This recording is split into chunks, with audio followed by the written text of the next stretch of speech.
Hello, and welcome to this episode of Made Dames. Tonight we're going to discuss how to make the perfect sandwiches to satisfy the patriarchy. Tonight's highlighted sandwich is called a Dagwood.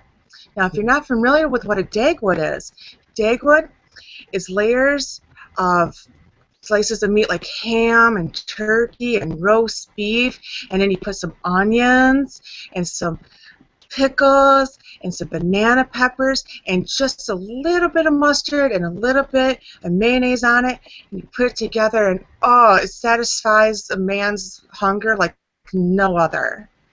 Well, now that just sounds delightful. It sounds even better than the club that I make with bacon.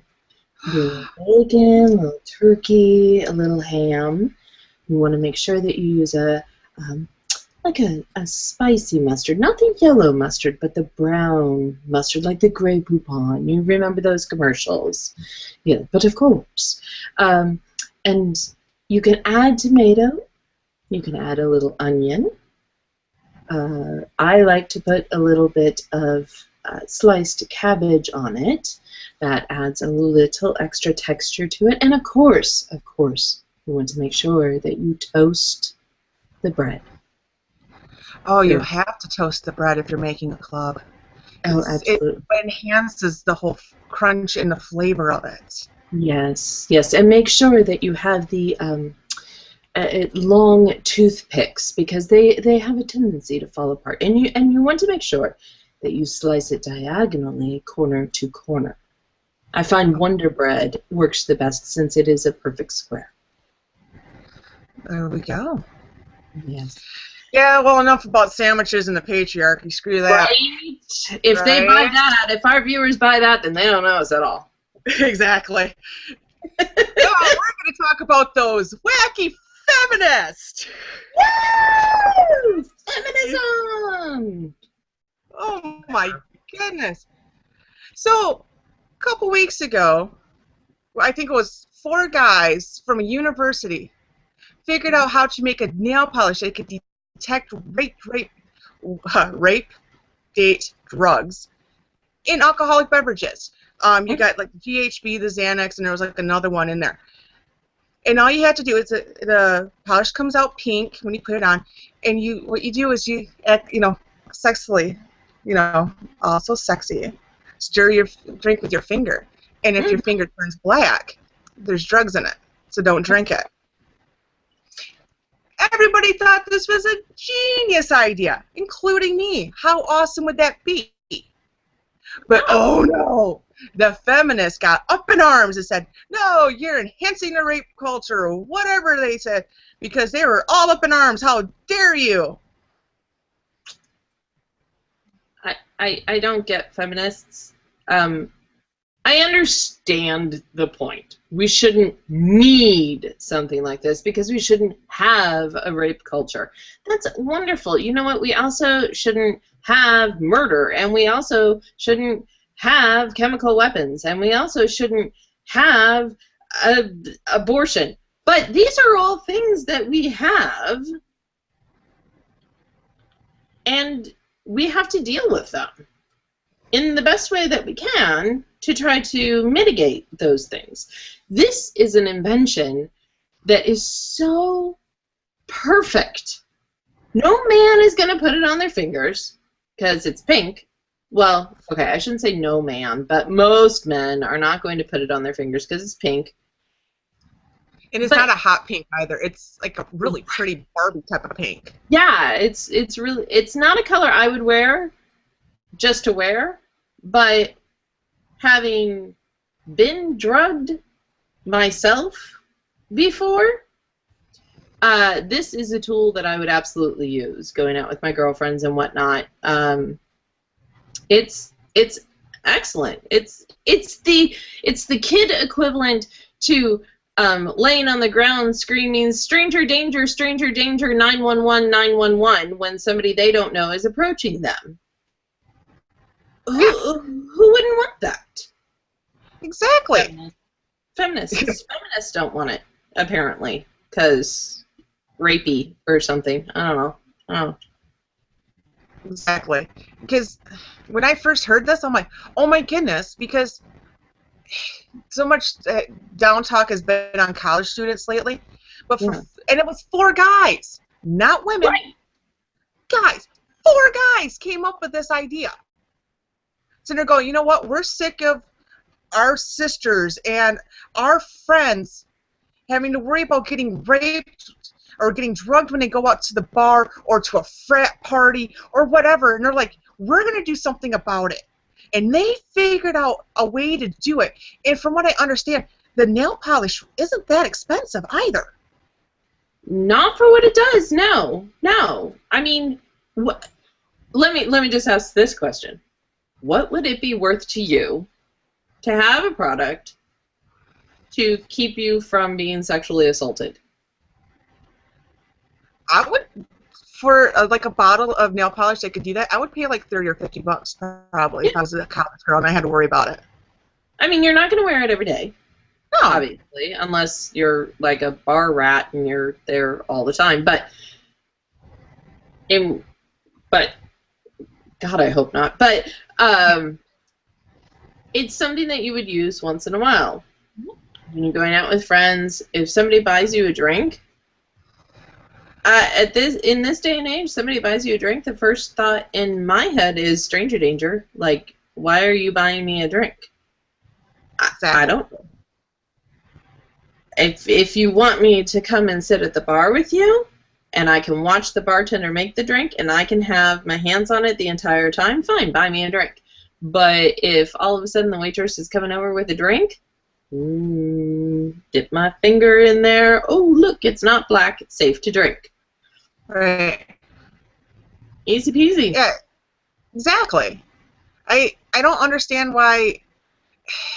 It seems like the feminists are just always angry. Have you ever noticed that? Just their anger they have towards the world. For a genius product to come out like this, and they're like, no, because you're just telling guys to come out with like better drugs or whatever. So no, it's to help protect women. You guys don't want us to carry guns everywhere. No, you're supposed to pee on yourself. Yeah, guess what? I am not peeing on myself. But then again, I had two older brothers, so I learned how to defend myself, and I find a good punch right here helps. Oh yeah. Throw a punch Thursday. Let's do that. Yeah, I try to get that at work for morale boosting, but for some odd reason they said no, goes against morale. I'm like, whatever. Yeah. Yeah, feminists are just angry with the world, and I don't know. I mean, I would love to know what happened in their lives to make them so angry. Like, were they raped? Because here's what I don't understand is, are you angry because you were raped? And if you were raped, why wouldn't you want a product that could help prevent that for somebody else? Exactly.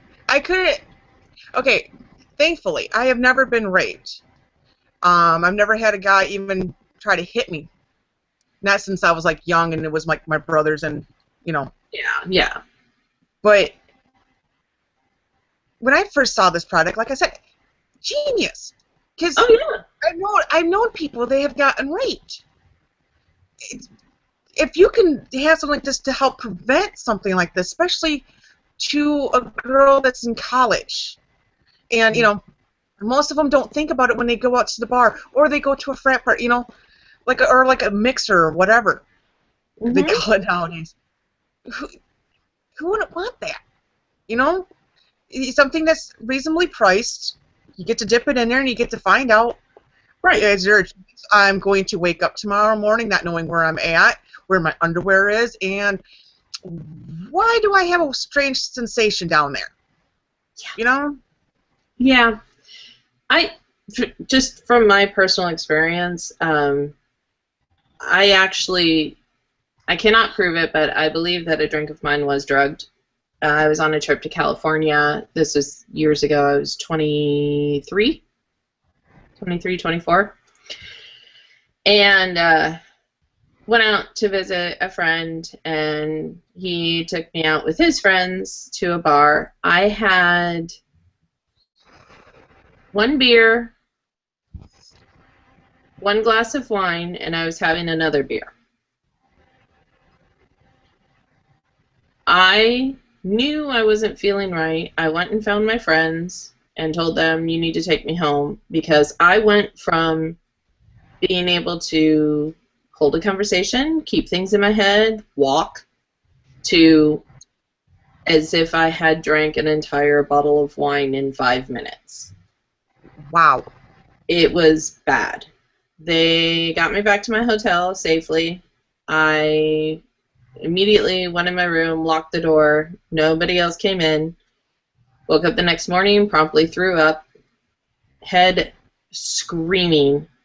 And I don't remember the ride home. I don't remember anything. So pretty sure somebody in that bar took a liking to me in some way, shape, or form and decided, oh, I'll throw something in her beer. And it didn't take long for that to hit my system and make me almost incapacitated. So when I saw this, you knew your body well. Yeah. You listened to your body and knew that something wasn't right, and your friends listened to you. I think that's the other thing that we need to discuss is a lot of these girls, when they go out with friends, some of the friends don't listen when they're like, something doesn't feel right, I need to get out of here. Right. Because I've had that happen to me before, where I'm like, I told my friend, we need to get out of here. Something's not feeling right. I wasn't drugged. I just had like this feeling like, if we don't leave now, we are going to get in a buttload of trouble. And she didn't listen, and she didn't listen, and we finally left like 2 hours later, and we met trouble.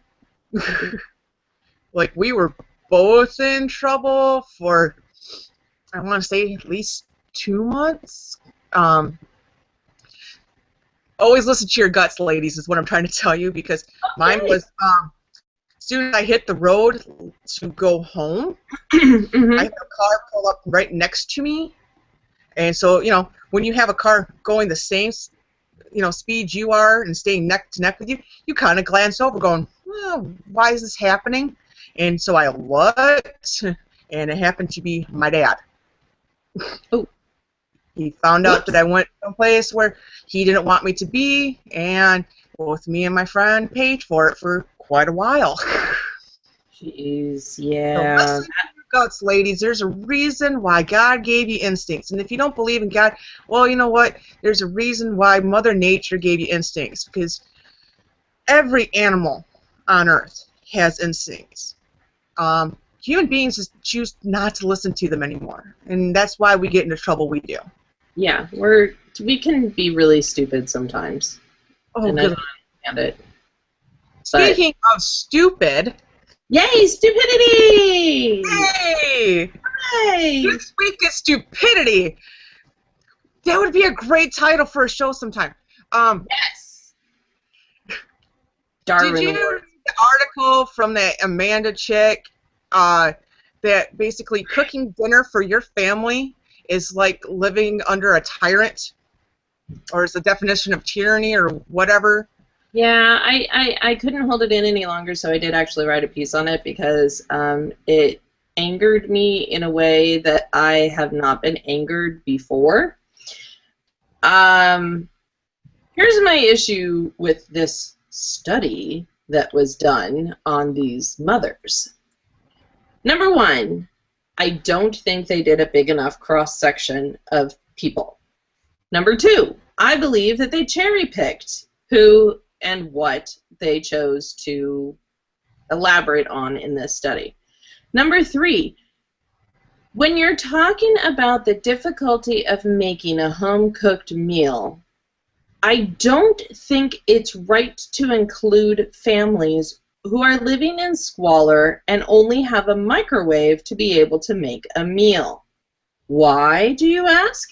Because I'm pretty sure they have bigger problems than, what home-cooked meal should I make tonight? Golly gee, I don't know. Oh, woe is me. It's so hard. Let's order a pizza. Are you kidding me? No. These are people that have bigger worries than a home-cooked meal. Now, for the ladies that they did talk to that do have a kitchen and do prepare home-cooked meals. Let me explain something about children. They hate everything. Everything. It doesn't matter what food you make, they will hate it. I could make, okay, I made fish sticks for my daughter. I had bought fish sticks because I knew she would eat them. I bought the wrong brand, so she didn't eat them. Okay? This is what we deal with as moms. The thing is, I don't let that bother me because I've made you a meal. You have 3 options. You eat what I made, you make yourself something else, or you don't eat. And those are the rules in my house. And do you know why I have those rules? I have those rules so that I don't have to stress about what food I'm making that night. And it takes me, I don't know, 15, 20 minutes of prep time to be able to make a good home-cooked meal. It takes me maybe another 10 minutes to cook it because, honestly, it doesn't take that long to make food. Okay, it just doesn't. Like, I don't feel put upon. I don't know any mother that is in my circle of friends, and I've got a pretty large circle of friends, who feels like a slave in their own home because they have to make a meal. In fact, one of my girlfriends, she's going to laugh so hard when I say this. Her name is Allison, and she's awesome, and I'm sad that she does not live here in Las Vegas anymore because I miss my Allison so much. She's got 3 kids, 1 older girl and 2, she got younger twins, a boy and a girl. The boy has special needs.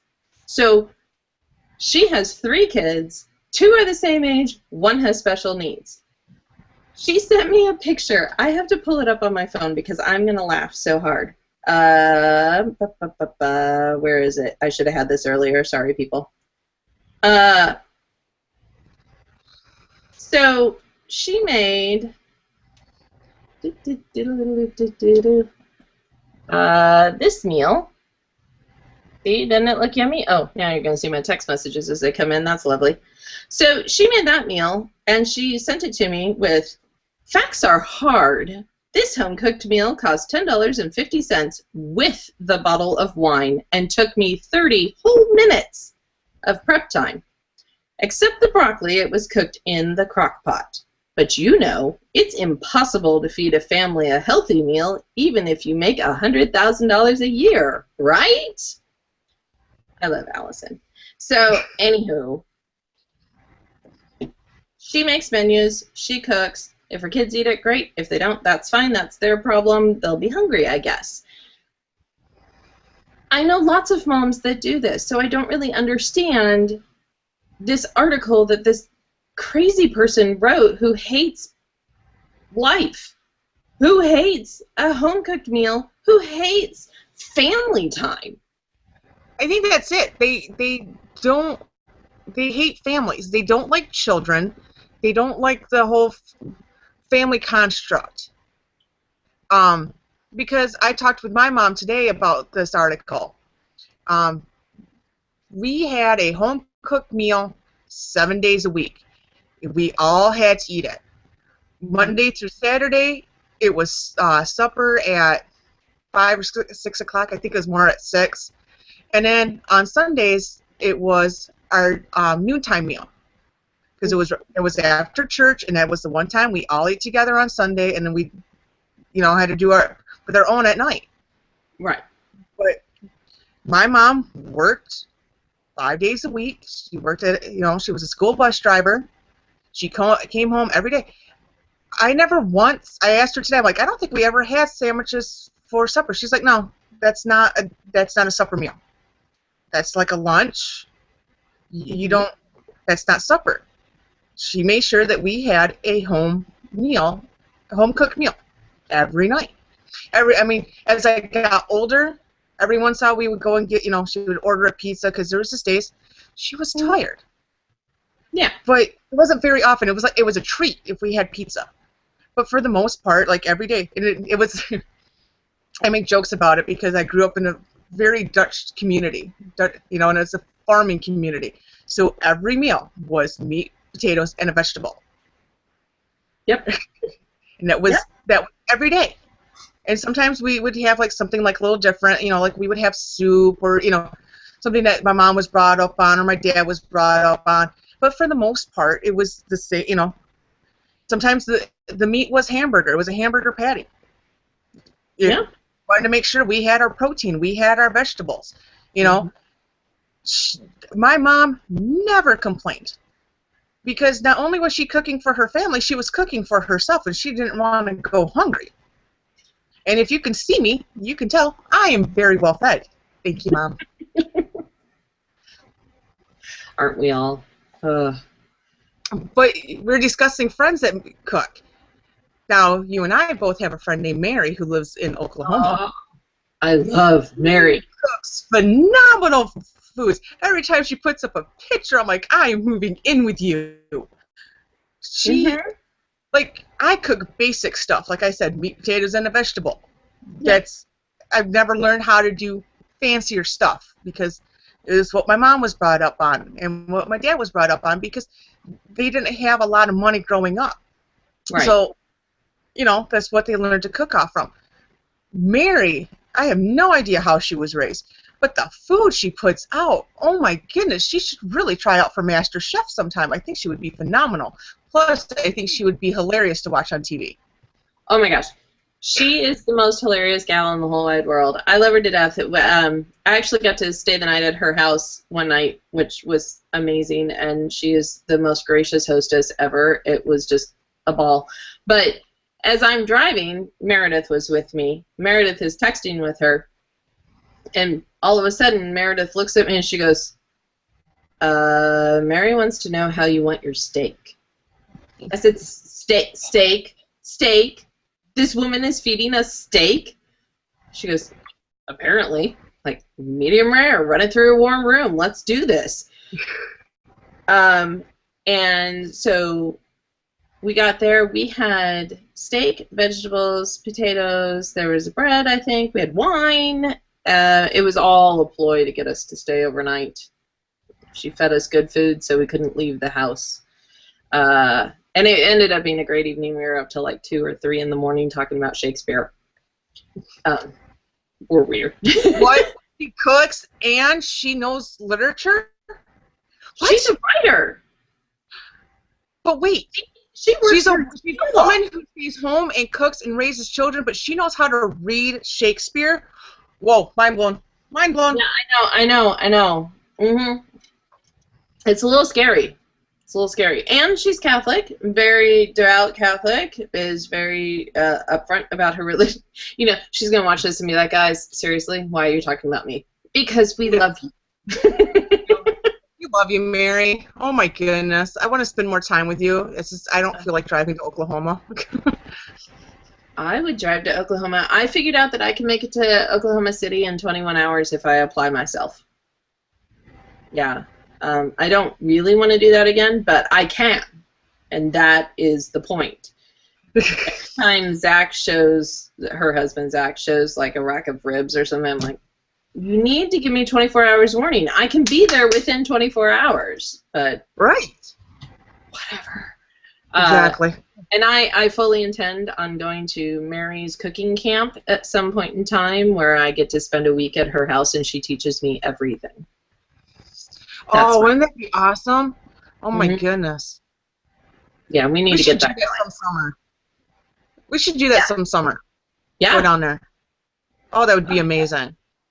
And her kids are amazing, and her husband is amazing. She is amazing, and they're just like the most perfect family ever, and I just love them, and I want to like hug every single. And the cats. Oh my gosh, the cats. The cats are crazy. Alf and Bingo. Oh, Bingo. Bingo just kills me. Anyway, tangent. Maybe we should get off her before she gets really upset that we talked about her this much. Oh, like she doesn't put any of this information out everywhere at all times, but... Right, but it's one thing for you to put it out there, and it's another thing for other people to talk about you. True. But she's just the most awesome. But, yeah, she's the mother that this article is talking about, and she will tell you flat out, I'm not put upon. She loves it. She loves putting together these menus and trying new recipes and figuring out what her kids would like and what they wouldn't like. And I love it too. I think it's fun to look at new recipes and go, well, let's see. Siobhan won't eat that, but Megan will. Andrew will pretty much eat anything. So, you know, I can play with recipes a little bit, leave some stuff out, add some stuff, whatever. It's all good. I love it. And from what I see from the pictures, her daughters eat what she makes. Oh yeah. She doesn't feed them macaroni and cheese every night. Oh no, they're eating, like, what did she make the other day that just, I was like, ugh. It was a Cuban meal of some sort. It was like Cuban chicken or something. It was so good. It looks, I was like, I'm coming to your house. It's good food. I need to learn how to cook like that. I can't cook like, I'm not a cook. I bake. I don't cook. My kids, like, no, I don't cook. That just doesn't, no. Although I did finally get a recipe for baked macaroni and cheese, which I think I'm gonna have to try on them. So there you go.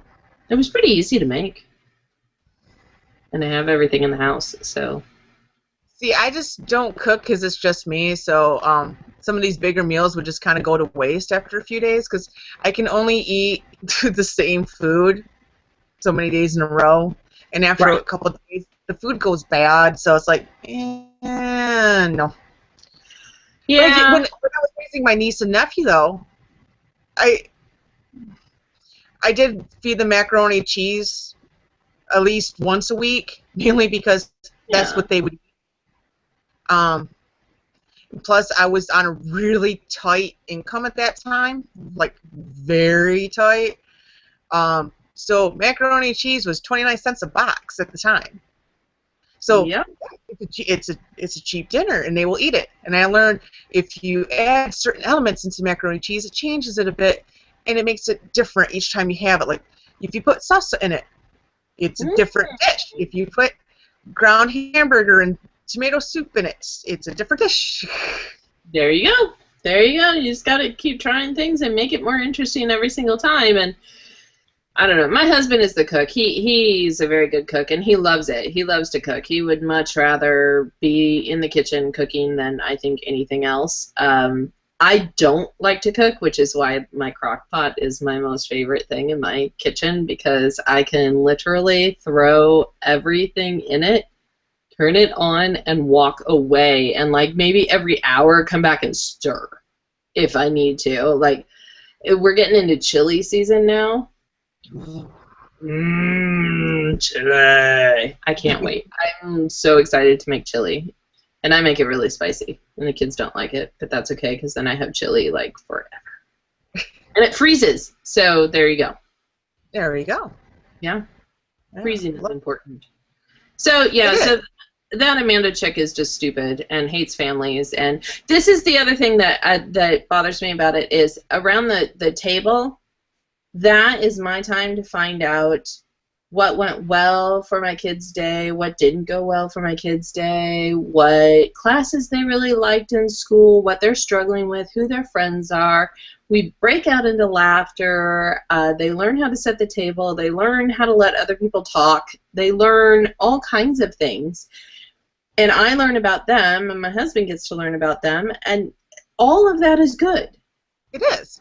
I mean, yeah, I was going to say, it's like those little things that, because I remember when my nephew was young, we had to discuss what are discussions that are appropriate at the dining room table. Because he's a boy, and when he was like 5 to 7 years old, bodily functions were hilarious. Yes. And I had to tell them, there's certain things we don't talk about at the dining room table. Away from the table, they will be more appropriate. Right. Like hearing about it, but you know, he's young and he thinks they're silly. So yeah, you gotta, you know, have time for that. But at the dining room table, no, because we're trying to eat. We don't want to talk about those things. And it's those little things, because now he's 18 and he knows at the dining room table, we don't talk about that. He also knows if he has to have a bodily function, he gets up from the table and excuses himself to another room, does it there, and then comes back. Nice. Very good. It's those little things, because when I was raising the kids, it wasn't so much that I wanted them to be polite in my company, because I love them no matter what. But I knew one day they would have to go out into the world, and might have to go to a dinner with their boss sometime, or hopefully with their soon-to-be spouse, and meet their family. And I wanted them to, have manners when they got there. Know not to belch the alphabet when with other company. There's times and places for that. Like if you're around your guy buddies, burp the alphabet. Hilarious. It's a good skill to have when you're young. Not when you're with family. Not when you're in in certain settings. Right. I think that's why we have the problems we do, is because I was amazed to find out how many families don't have dinner together, and that just blew my mind. Because every family that was on my street growing up, everybody had dinner at a certain time, and that was when all the kids were off the street and we were inside eating. And about half hour, 45 minutes later, the kids would come back out and play. Yeah. So it was that set time, and so everybody sat down and they talked with their mom and dad and their siblings if they had some, and then they came out and played more. Mm-hmm. And I think that's an important thing for kids to have. It's a nice structure, and it teaches them stuff, because then they have a little more self-confidence, because older people are listening to what they have to say, and they get to learn things while they get while they're eating with with their parents. They get to learn, this is what my mom did when she was my age, or this is what my dad did growing up. It's that nice little exchange. Oh yeah, we do. What I do with the kids is they're very money centric right now. They're learning how to count money in school and save and all that good stuff, which is amazing, and I love it. But because they're money centric right now, it's really cool for me to go through and say, okay, well, these hamburgers cost $6 for the whole kit and caboodle of them, or we can go out to eat and I can buy you one hamburger, one fry, and one drink for $6. Whoa, like it blows their mind that that's the difference in eating at home. Like, look, you guys like filet mignon. Yes, my children like filet mignon. Yes, they are spoiled. No, we don't have it every night. But they do love it. And when we go out, because I live in Vegas, so a lot of the restaurants have their menus out in front, especially when you're on the strip, so that people can look at it and see what the prices are before they sit down. And so when we're out and about, I will stop and show them, look, here's an 8-ounce filet mignon, just the mignon, not even like a side or anything, just the steak. And they're amazed that it's $48 for one steak.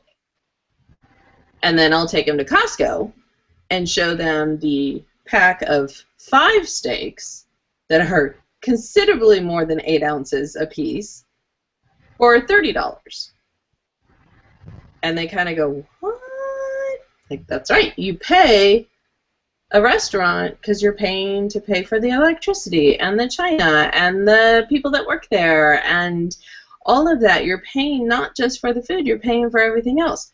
Here, we prepare it at home, and it costs us a fraction. I can feed my whole family filet mignon with sides, with a bottle of wine, for less than I would pay just for one steak eating out. Yeah. So it's a good life lesson for them because, they like saving money. They're funny that way. I like to spend my money on fun things. Just those little things in life. Yeah. I tell them, I'm like, we can either go out to dinner for steak dinner and not do anything else for like 2 months, Or I can make steaks at home and we can go out to a movie later. I'd rather go to the movie later. Yeah, me too. So would they. Especially the theaters with the seats that recline. Oh. Oh, it's like heaven. Oh, I'm so spoiled by that theater. It's ridiculous. Sorry. And it's not that far from me. So I have to come visit you in Vegas so you can take me to one of those. Indeed. They're amazing. You press this little button and you have a table. Like the table comes out and you can put your stuff on the table and there's like a little drink holder and and it's assigned seating, so you pick your seats when you buy the tickets. Nice. Yeah. So I got a question, just because this was in the news a couple weeks ago.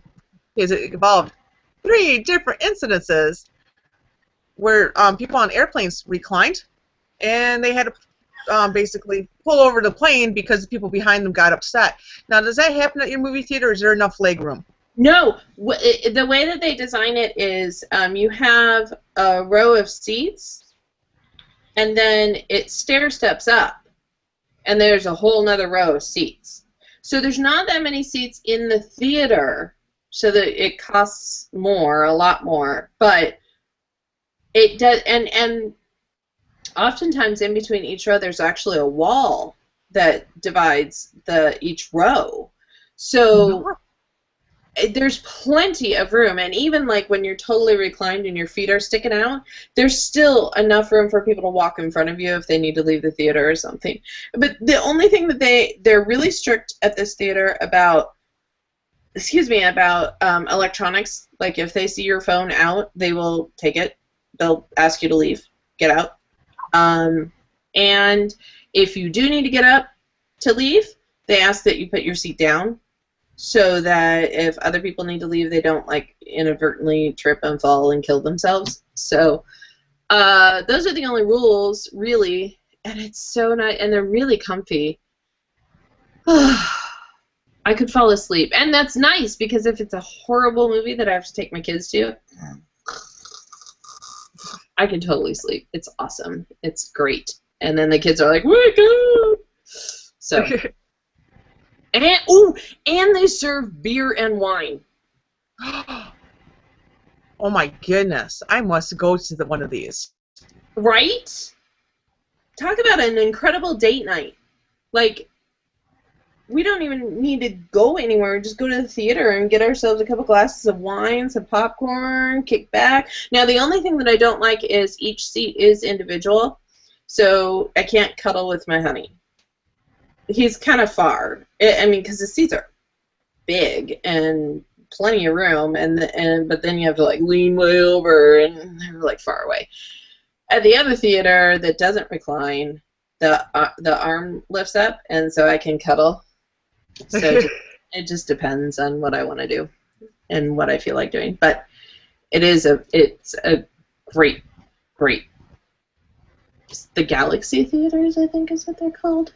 So they're pretty awesome. All of their seats are like that. And then they have these special seats that you can pay extra for that like move with the movie. Like if you're watching an action movie or something and the plane is going, like the seat will move or vibrate or whatever. It's weird. I don't know. I haven't ever sat in them, and it terrifies me. So that'd be great for like an IMAX 3D type movie. Mm-hmm. Oh my goodness. Oh, that would be awesome. Yeah, we went there. We saw. My husband and I went on my birthday, and we saw Lucy. And then took the. Oh no! We saw the Planet of the Apes, the new one. It wasn't as bad as the other one with James Franco that was just horrible, and like I was throwing things at my TV by the end of it, screaming at my TV, going, "What? Why?" But then we went and saw Lucy there, and then I took the kids when they got home, and we went and saw Guardians of the Galaxy. That's what we saw. It was really good. It was really good. I highly recommend that movie, by the way, just so you know. Good to know. I'm going to try to bring us back on topic topic. What? We got off topic? What? I know. Who would have known? We found a rabbit trail and completely followed it. One day. Informative. So if you ever go to Vegas and have a show that we stay on topic the entire time. That's crazy talk right there. But it was informative. If you go to Vegas, you don't want to get a night out of the casino and you can't afford a show on the Strip, go to the movies. Mm-hmm. They have awesome movie theaters in Vegas. So, see, you just the Las Vegas Tourism Board a huge favor. You promoted them for free. Well, and if you're staying on the Strip, the best movie theater to go to is actually at the Palms. It's the Brendan Theaters, and they're really, really classy and nice. I like them a lot. Anyway, just a little plug for them. Not that they're paying me, because they're not. Although if they want to pay me in movie tickets, I will take them. Exactly. No, anyway, what's our last thing? Because I know we have one more thing. Yes. Poodle Girl, Debbie Wasserman Schultz. It's our last thing. I hurt her so much. Oh my God. Okay. Good golly, Miss Molly, this woman. I don't know how much Kool-Aid she has drank over the years, but she is completely full of it. She made a comment towards Governor Walker of Wisconsin, and the comment had to do something with he gives the back of his hand to women. I don't know what that means to you, but to most females, when you get the back of the hand, that means you are getting slapped, which is an abusive feature, which also kind of more indicates domestic violence. I don't know about you. I'm kind of against domestic violence. Even if I'm the one, even if I'm the one doing the violent act, I'm against it because it's not good. No. But not only is she a congresswoman, which means she somehow got elected to sit in Congress to help make laws, she is the Democratic National Chairwoman, which means she has more of an elevated stature in the Democratic Party, and she made such an asinine comment.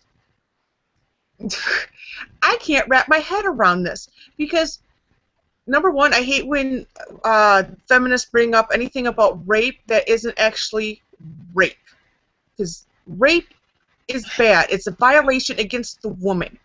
Right. Yes. And to downplay domestic violence as like a metaphor type of thing, how dare you?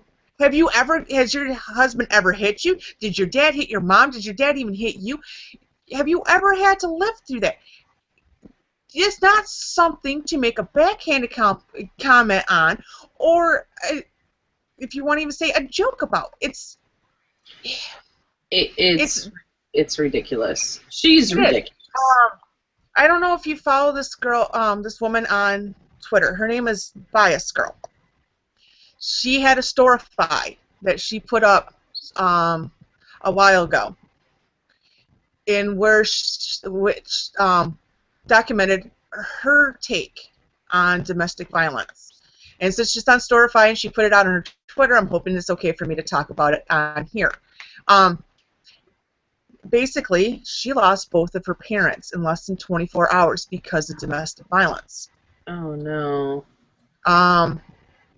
So when you make jokes or, kind of do that downplay metaphor type of things, it downplays her pain. She lost both of her parents because of this. And for somebody that has that kind of stature in American politics, there's words I would like to say right now. But number one, I am a good Christian woman. I'm not going to say them on air. Number two, I don't want Meredith to be upset with me. So I'm going to leave it to the viewers to let you guess what's in my mind right now and how I feel. and the words that want to come out of my mouth, because I am really censoring myself. Yep. Because, I had an aunt that was in a domestic violence case. I had at least one cousin that was. Mm. I had friends that they weren't in a physical domestic violence. Oh no, change that. I had one because he broke her arm. And it took her a while to get out of that relationship. But for the most part, most of the women I know that they have kind of towards the domestic violence, they weren't physically violent, but they were mentally violent, which is where they like brainwash you. And that still takes a toll on your brain, and it makes you harm yourself physically. Mm-hmm. That's why I get upset when stupid stuff comes out of these people's mouths. Just because you don't like somebody from across the aisle, you don't make accusations like that. That's like going into a school and calling a teacher a pedophile because you don't like them. Even though they never touched a kid, they don't look at kids sexually, but now you mark them, and they have to somehow clear their name. It's not right. And how dare you do that? Yeah. It's forcing them to have to prove a negative. Yeah, and I hate that. That's up there with calling a white person a racist, and then the white person answers and they go, well, I'm not racist. I have friends that are black, or I have friends that are Latino. Yeah. It doesn't even help the case. No, it doesn't, and then it gets used against you. Well, if you have to point to, I'm like, whatever. Yeah, if you got to count how many black friends you have. DWS tweets is crazy. That woman is Looney Tunes. I don't know what is wrong with her, seriously. What I don't understand is, she's out of Florida, isn't she? Yes. Yeah. So what happens in Wisconsin doesn't really affect her. No, it doesn't. And Scott Walker, last I checked, is governor of Wisconsin, not a senator or a congressperson, not a representative, not a senator. He's the governor. Right. So his job is to oversee the state of Wisconsin, which, by the way, people, kind of my home state. I think he's made mistakes, and I think that he's done things that have not been helpful for the state of Wisconsin, but overall the man has done an amazing job with the state of Wisconsin, and he doesn't hate women. His lieutenant governor is a woman, and he works with her just fine. I've met her. She's very nice. But I don't understand. I don't understand the comment, and to say it in the midst of everybody all up in arms about Ray Rice and Janae and whatever, and their little situation, whatever the heck is going on there, they're crazy. But to say that in the middle of all of that going on, when we're already having a national conversation about domestic abuse, and then it was on purpose. There's no way that that just slipped out. You had to type it in. You have to type it in, which means you thought about it, and then you typed it, and then you looked at it, and you read it, and then you big fat hit send. No. Not acceptable. You can't do that. That's not, it besmirches him. It doesn't push any agenda on your side. It divides people even more. There was no point to it. Excuse me. And, that woman is vile on so many levels. I have, like you, I have a lot of things that want to come out of my mouth right now that are not. Oh, exactly. I don't understand. It's one of those things. Like, it seems like the progressives and also feminists, who are almost basically are progressives in their own right, have this free pass to say whatever they want, and they're okay to use their First Amendment right to speech, but how dare me or you go up against them because we're automatically wrong. Right, right. We're always going to be wrong. I just thought I was going to be wrong because I'm a girl, and what do I know? I forgot. We're too stupid. Oh my gosh. Thinking makes I'm supposed to think of about One Direction and Justin Bieber and how cute our babies would be if we made it or something, because because that's totally what I'm supposed to think about. And then it's shoes and lipstick. You do know the joke about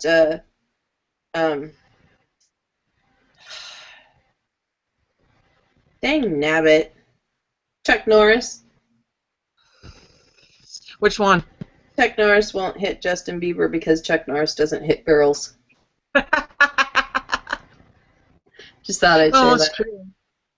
And I like it because Chuck Norris won't hit girls. It's true. He won't. He's a gentleman. He won't hit girls. He's a good man. And that's the thing is, I was listening to Sean Hannity this week, and his... Oh, you're such a conservative listening to Sean Hannity. Well, it comes on after Rush, so, You listen to Limbaugh? Oh, my goodness. I'm a Rush babe, what can I say? But, so I was listening to Sean Hannity, and he and his producer were going round and round and round about this Ray Rice situation. And his take on it was, you never, ever, ever, ever, ever, ever, ever, ever, ever lay a hand on a woman. It doesn't matter what she's doing to you, you walk away. And her point was that they were in an elevator. Okay, fair enough, but it's not like they were trapped in the elevator. They were going from one floor to another, which is a finite amount of time. That whole issue I go back and forth on. Basically, they both acted like morons, and they were held accountable for their actions, and it's done now, and get over it. But my issue with it is not even so much that he struck her, although I have multiple things to say about that. But the gal, she hit him several times and spit on him, and she was crazy. Oh, she was going at him like you see those little girls in the videos go after each other. Oh my goodness, she had a little bit of a psycho moment there. I was waiting for the weave to come off, to tell you the honest truth. No, she definitely had lost her ever-loving mind, which is fine. Women do that. Hint, guys, women do that. Okay, we do. I'm sorry, it just happens. But most of us don't get violent about it. We just get angry, but we're not going to strike you. Anyway, my issue isn't so much that he struck her, because I think after a certain point, what are you supposed to do? I mean, really. Right. One of the comments that one of my coworkers brought up was maybe because he went to strike her and he kind of forgets how strong that he is, because guys sometimes underestimate how strong they are. And I'm not condoning it in any way. Please don't think it.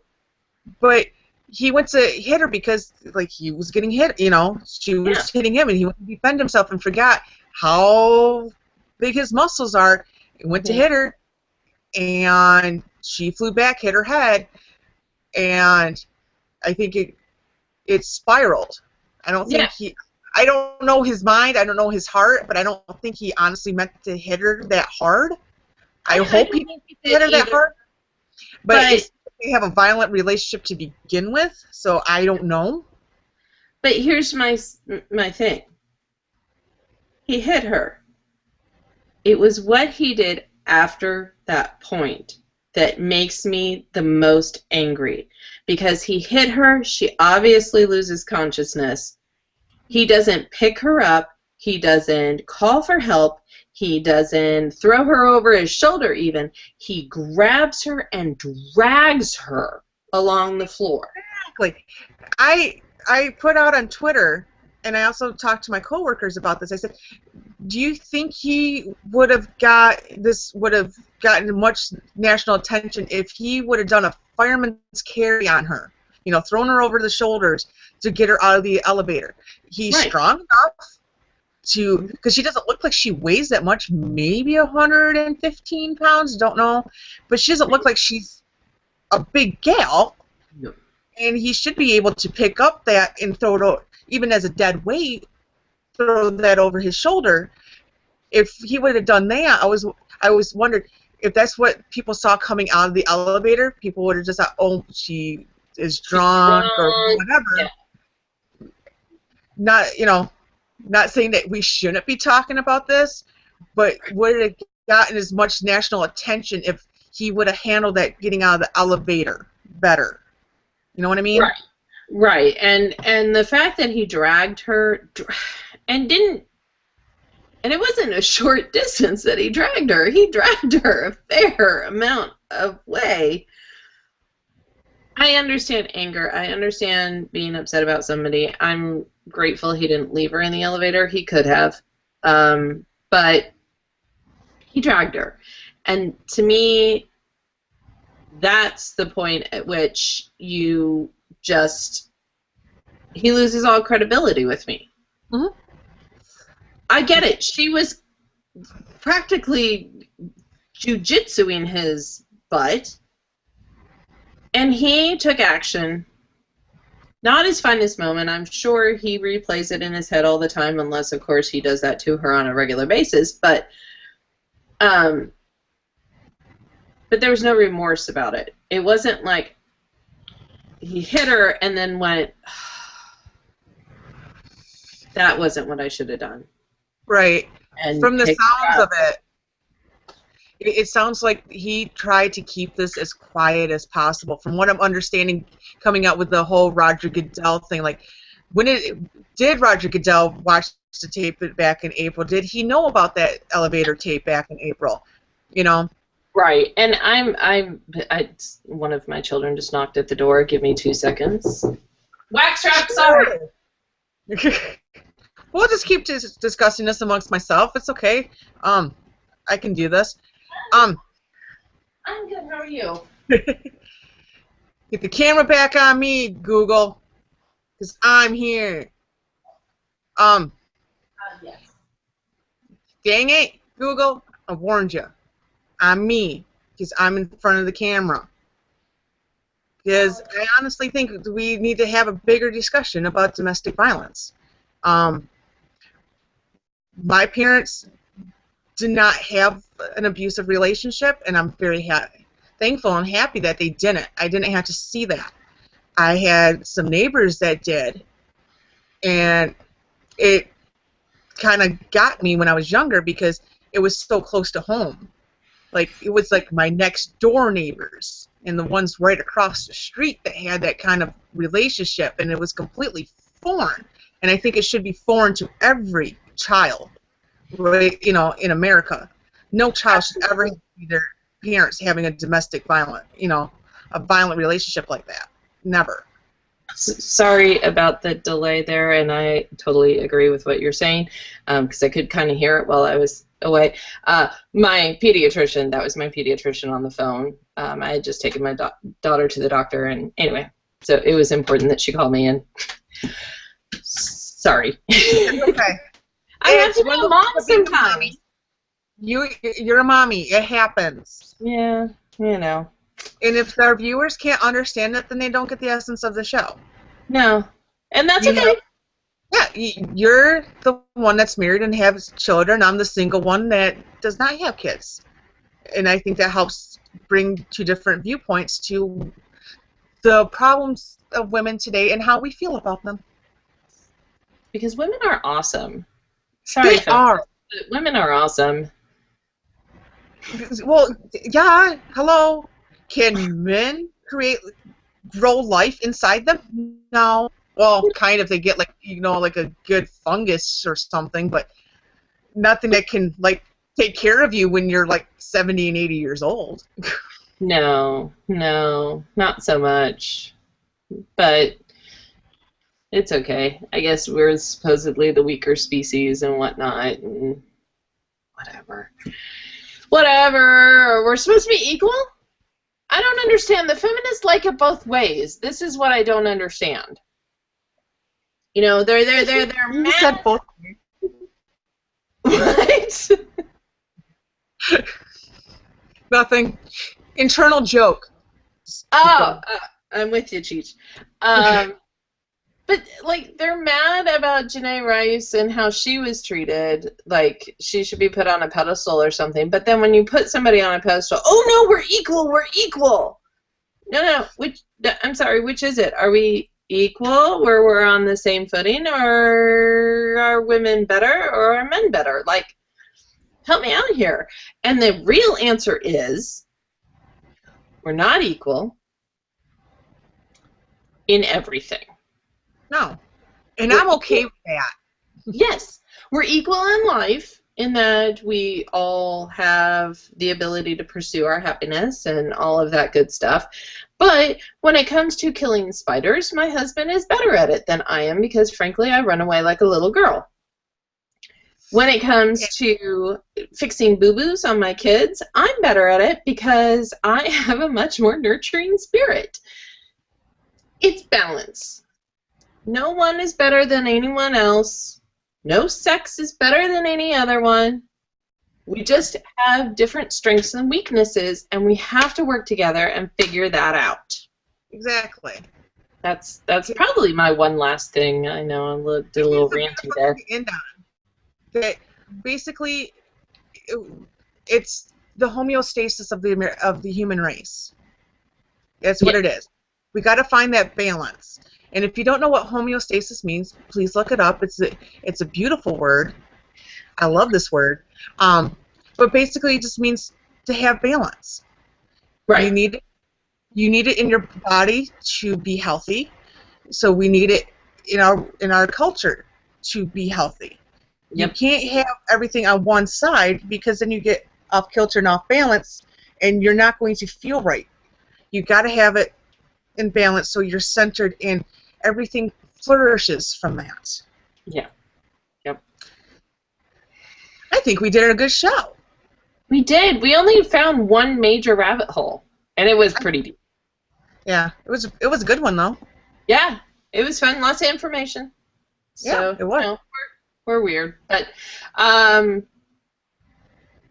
if you guys need to find me, you see the little name down there, In-Depth Girlism. You can find me on Twitter. I'm not on there as much as I used to be. I'm trying to get better about that, but I will answer you. If you tweet at me directly, I will answer you because it goes straight to my phone. You can also find me on Facebook if you know my real name. And you can find me at elementarypolitics.com under Independent Girlism. And you can find me at this name, Beautifly Wings. And if you have a question, I will answer it. If you make a real pithy comment, I'll retweet it. I do try to do well on Twitter. I'm on there more than what I should be, and I'm working on that. And you also can find me at Elementary Politics underneath Beautifly Wings. So until next time.